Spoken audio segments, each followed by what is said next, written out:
I am a mother pheasant plucker. I pluck mother pheasants. I am the most pleasant mother pheasant plucker that ever plucked a mother pheasant. I am a fig plucker, not a fig plucker son. I will pluck figs till the fig plucker comes. Hey, what's going on? We are here at the gorgeous LucasArts facilities in San Francisco, and I'm joined by Blaine Christine from BioWare Austin. Blaine, how are you doing? I'm doing great. Thanks for being here. Now, you've given us our first hands-on look at Star Wars The Old Republic here today, and also showing off a couple of character classes for the first time. These are kind of separate Jedi classes or Force-based classes apart from the Knights and such. Can you tell us a little bit about what sets these new classes apart from kind of their knightly counterparts? Sure. So what we're talking about today is the Jedi Consular and the Sith Inquisitor, and I think both of those classes share some similarities, although I think from what you've seen today, probably you noticed that at least visually and playstyle, they look much different. But the general idea is that the Knight and the Warrior, which are sort of their analogs, are a little bit more melee-based, so they're going to be moving in close with the enemy, using the lightsaber in very rapid, fast, powerful attacks, whereas the Consular and the Inquisitor are a little bit more the thinkers. They're going to stand back, survey a fight, maybe try to do damage from afar, maybe use companion characters to go in and do the dirty work for them so they can keep their distance from the fight and sort of decide what they want to do, control the fight using their force powers before they move in with the lightsaber. Now, this is also the first time that at least I've heard about the companions in the Old Republic. This seems like this is something that any character class can have, right? Yeah, that's correct. Each class is going to have multiple companion characters, something that BioWare fans are certainly familiar with. If you know Minsk and Boo from way back in the Baldur's Gate days, HK-47 from Knights of the Old Republic, we're very familiar with the concept. But it's also a concept that any fans of Star Wars are familiar with because, of course, what would Han Solo be without Chewbacca? Absolutely. How does the kind of the companion concept differ from the pet that you will see so commonly in other MMOs? Well, there's a couple differences. I think first and foremost, our companion characters, again, as with previous BioWare games, play a very integral role in the story. So depending on which companion character you have with you at any given time, they may remark on your actions. If you take evil actions and they happen to be a good type of character, they may not agree with that, could even potentially leave your party. So obviously story is greatly impacted.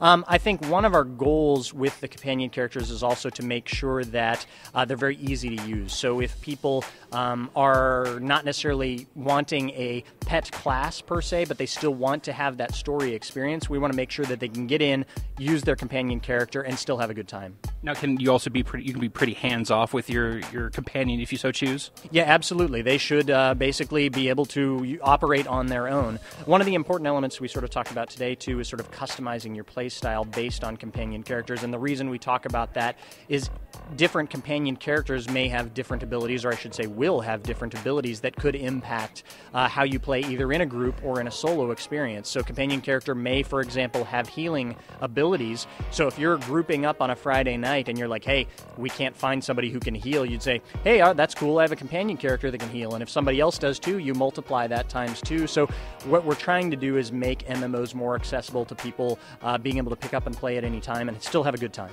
So potentially this is going to allow more people that maybe don't want to play in a group at all to go and solo through sections that otherwise would require multiple party members. Yeah, absolutely. It helps us out with our goal of making sure that the Old Republic is playable as a solo or group experience, because we know that certain BioWare fans, you may want to enjoy the story and gameplay experience by yourself. That doesn't mean you're not going to see other players in the world. It is an MMO, but in terms of the story elements, you may want to experience that on your own.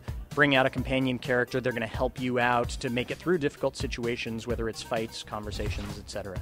Will you be able to have multiple companions with you at times, or is it kind of bound to the story that during this stretch you'll potentially have this companion or through another stretch and so on? You need to select from one companion at any given time. So you have multiple companions available, but only one available at any particular time. Now, speaking of the story stuff, it's something that's kind of interesting because with the Old Republic, you guys are trying to go much more story-oriented and focused than I think any other MMO before you guys. But I could also see that being a kind of a restriction for how the game plays out, because it seems like everyone who is this class is kind of starting from this same basic place. How do you manage that with kind of the openness of the MMO gameplay? Well, I think you're sort of speaking to two different elements, right? So first of all, yes, absolutely. Story is a key part of any BioWare game, and it's definitely a key part of the Old Republic. So it was important that we figured out a way to make sure that BioWare-style storytelling fit into the MMO space. And the way we do that is really you're going to see the use of instancing, maybe more than you would see in a lot of other MMOs, because these sort of story experiences that are going to be important to your character, your class story, are going to occur in instances, so you're not going to see a bunch of people running through the scene behind you when you're playing out a key moment of your story. That makes sense. Now, you mentioned some Knights of the Old Republic there earlier. Any chance that, I mean, where does this take place in relationship to that? Any chances of seeing fan favorite characters like HK showing up? Well, I can't speak to the specifics of HK. Tell me when HK-47 shows up. But what I will say is that obviously, obviously we're passionate about Knights of the Old Republic. We know we have a lot of fans out there. What we've been preaching is that we are truly Knights of the Old Republic 3, 4, 5, 6, 7, and so on, because each class has their own story within our world. So the first part of your question, we take place a couple hundred years after the events of the original Knights of the Old Republic game. So we're still in the same time frame, but we're a little bit later. So we're gonna be able to pick up on elements of the story that were in the original Knights of the Old Republic. So I think fans that are out there that played Knights of the Old Republic 1 and 2 and are sort of longing to know what happened to some of these characters, people, places, you're definitely you're going to be satisfied. You'll be happy. Excellent. Now, getting back to these new character classes that you've just announced, what inspired you to kind of splinter out these Force-using characters? Like you always just see, you think of Knights, and you think of that kind of being the beginning and the end of how a Force-using character would behave. So to actually dedicate two classes to that seems a little surprising. Obviously, the Force is a huge element in the Star Wars universe, but what was the mindset behind that decision? Well, really, all of our classes come from the idea that we want to take iconic characters, moments from the movies and bring them to life within the universe of the Old Republic. And so, specifically with the Force users, I think for us, when we looked at the Force users, when we look at a Jedi Knight, we think a little bit, or a lot, about Luke Skywalker, right? So this is a little bit more active. When we think about a Jedi Consular that we just announced, is a little bit more thoughtful, and that's really taken more from the likes of an Obi-Wan type character, right? So they still use Force powers, they still use a lightsaber, and they definitely can hold their own in melee combat. But we felt that there was sort of an iconic feel to those that we could represent in gameplay and do justice to, and also in the storyline. I think in the storyline of our Consular and Knight, they're dramatically different, and so taking from that idea of sort of a more action-oriented person versus a more thoughtful person, the storylines will reflect that as well. So there's some complexities, I think, in the story of the Consular because he's a more thoughtful, or she, a more thoughtful person and maybe not as direct, that's going to appeal to people in a different way than the Knight would. And the same can be said of the Sith Warrior, who's going to be a little bit more like a Darth Vader type character. Right. And if we look on the dark side, you've got the Emperor, who certainly, he has the ability to use his lightsaber, but really what's iconic about him, you see that Force lightning and just the evil ability of him to destroy people from a distance with that lightning, as we see in Return of the Jedi. Now, what sort of parody are you trying to create between the classes in the two factions? Well, I think it's not really... Our general idea is not necessarily to create parity between the classes. It's really about what are the iconic characters. And a good example of that is if we look at another recently announced class, which was the Imperial Agent. Sort of the analog on the Republic side is going to be the Smuggler. Right. But there's vast differences between those two. Not only in their ability, they both use cover, they both use stealth, so there are some similarities.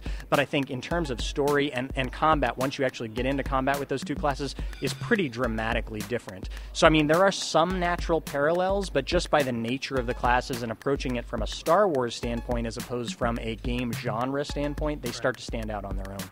Now, obviously, you guys still have a lot of work to do. You haven't announced a release date just yet. Everything's still being bounced and tweaked and changed.